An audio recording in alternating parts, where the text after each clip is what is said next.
At the heart of China's protests against zero COVID, young people cry for freedom. Guys, observe what the Democrats wanted to do to us that only Donald Trump stopped or something. So I'm in the middle of the protest that's happening in Beijing. It's just past 1 a.m. There's a crowd of mostly young people that have gathered here to protest the COVID measures in China. They've been chanting no to COVID tests, yes to freedom. And this is happening in Taoyang district. This is where the center of the COVID outbreak is in Beijing, where they've urged all residents to stay at home. So it's really unprecedented that we're seeing such a large crowd of people here. A lot of the folks as well, you can see they're holding these white pieces of paper.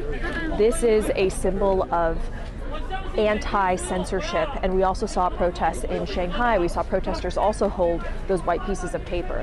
Now in this district as well, around here there are many foreign embassies, including the American embassy over there. So notable that they chose this site for this protest. Now this protest has been going on already for several hours. It's very late. You can see the policeman right now is telling me to move back a little bit, but there is a large... She was then shot. The reason the white slip of paper is the protest sign here is because it's meant to be a dig at Chinese censorship. You know, like redacted, that kind of thing. It's actually gone on quite a lot. These protests have been pretty widespread. Captioning in progress. Just give me the audio.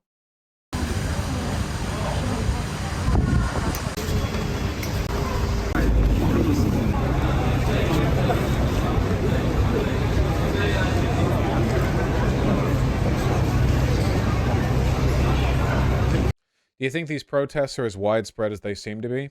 Well, it's not like the Black Lives Matter protests here in America, where by widespread we mean basically every city in the country with tens of millions of people participating. Obviously, when we're taking a look at this from a Western perspective, it's going to be really difficult to fully assess the extent of these protests. So, for example, when you take a look at this photo right here, you can shut up.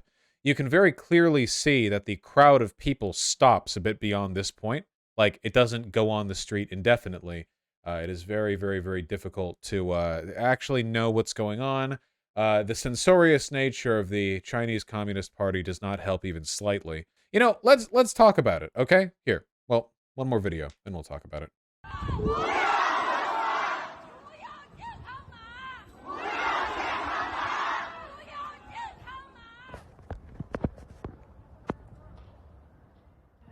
That's not good.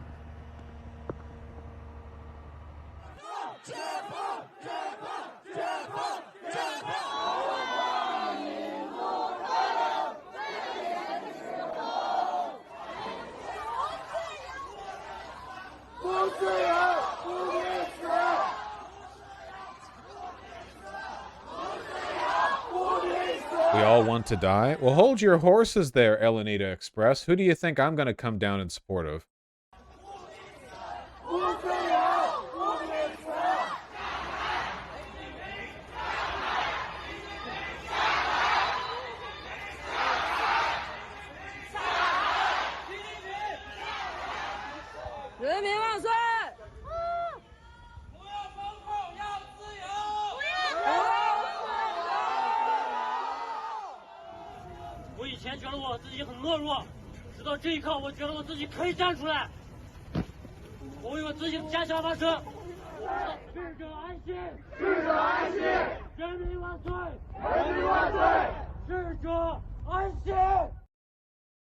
Cool.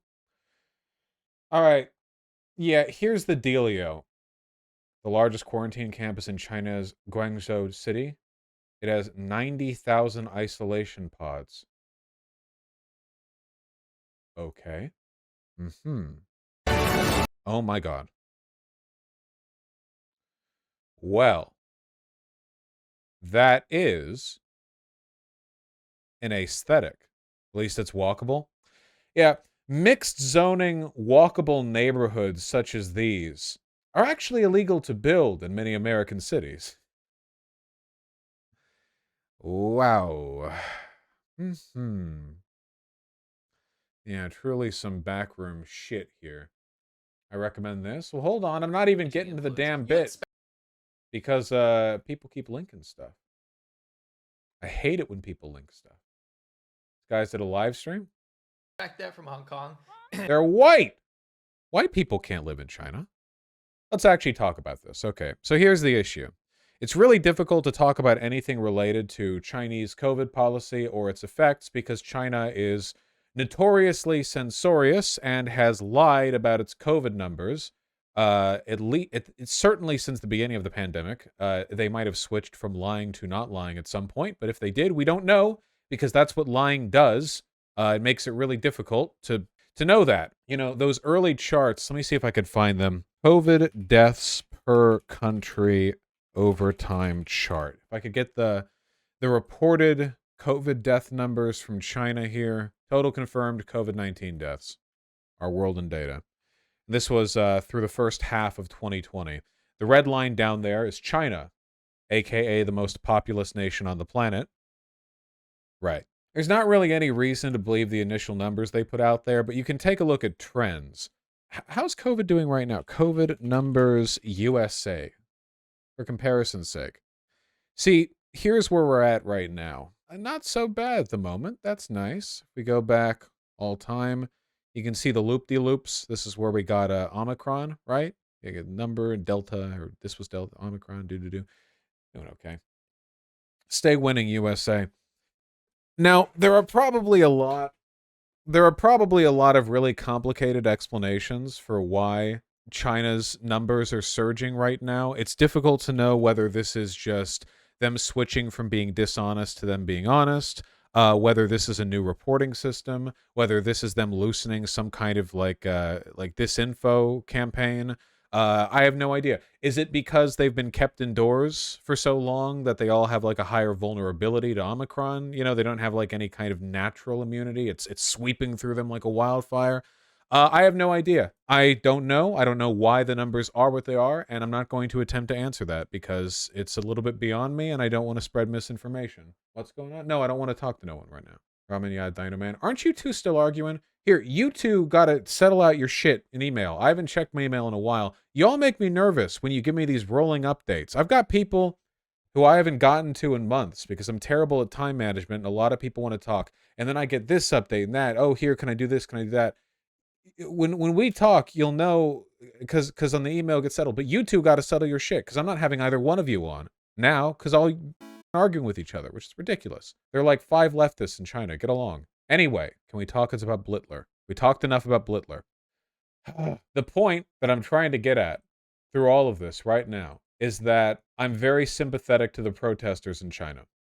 I mean, let's take a look at what they're angry about. These most recent protests sprung up on account of a fire that killed 10 people, which was apparently exacerbated by these draconian lockdown restrictions they had to abide by. You know, they duct tape you to the wall so you can't move. That's how they handle it.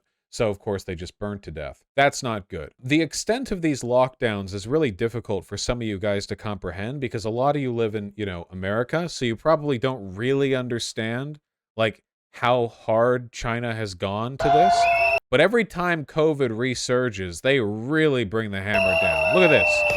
Across Shanghai, there were celebrations, reunions, selfies, and relief. The city of 25 million brought to a standstill, now springing back to life.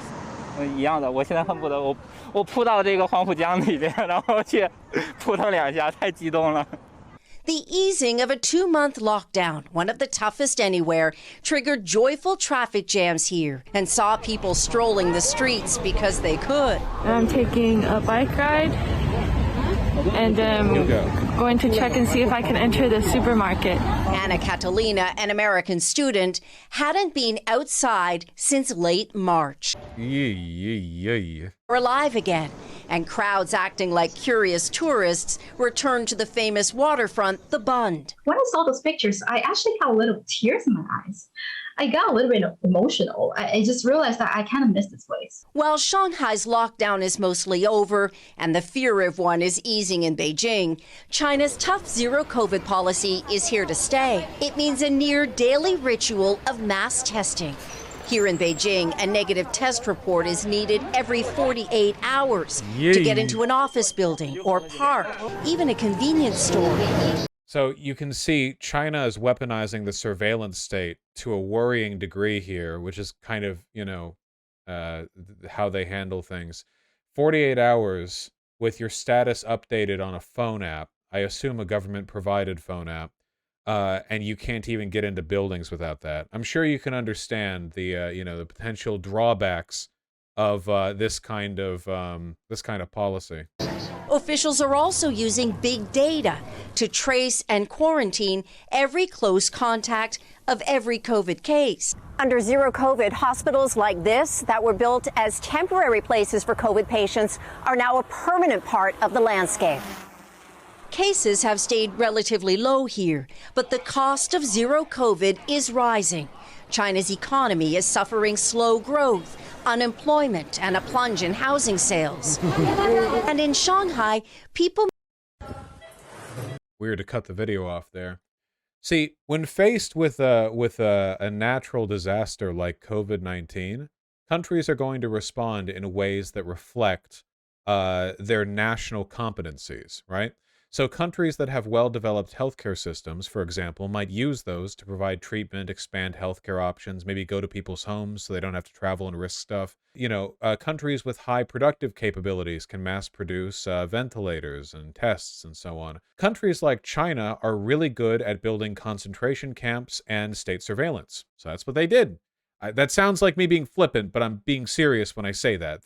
Seriously, the state apparatus has a high degree of competency when it comes to tracking its citizens, monitoring their presence, requiring things of them on a day-to-day basis, and building large, featureless gray concrete blocks that they can stuff people into.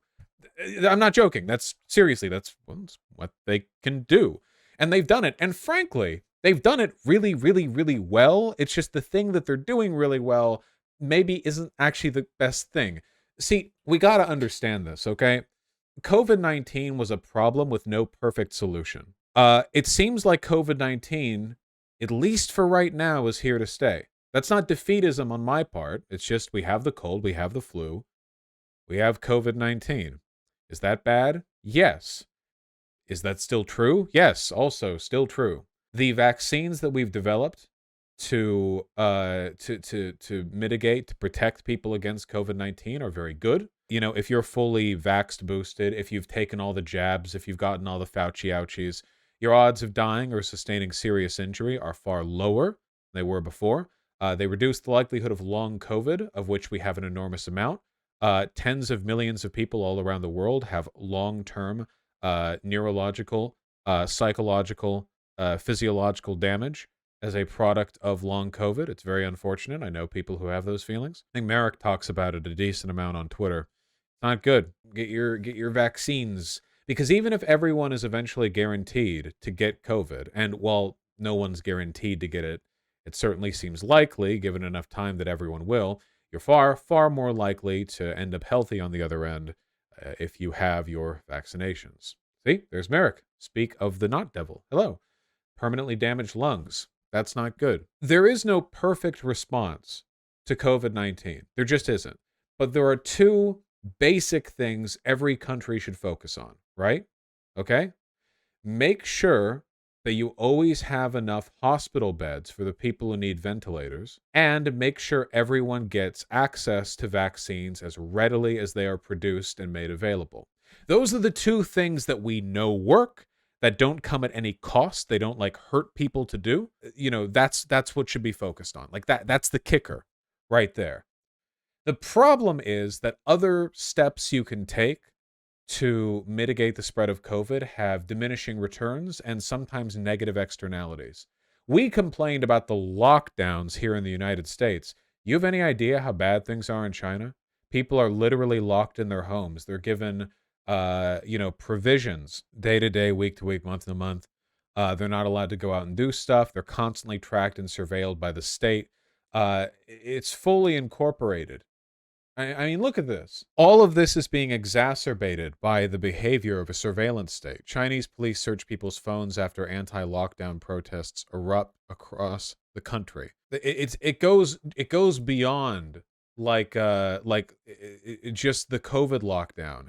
It's that the entire like apparatus for the control of the citizenry is being refined through COVID-19.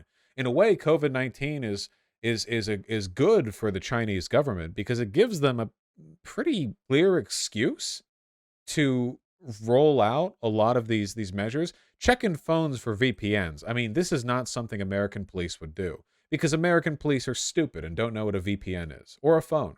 American police just yell really loud and hope the info gets to who they want it to.